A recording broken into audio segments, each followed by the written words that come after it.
Hey guys, welcome back to the channel. Do you need a copy of your Empower reports for taxes, planning, or just sharing?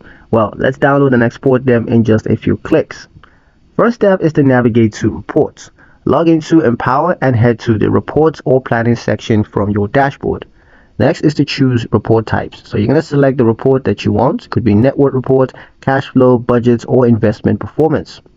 Then look for export options. Now click the export or download button. Usually you can find that in the top right corner. Then pick your format.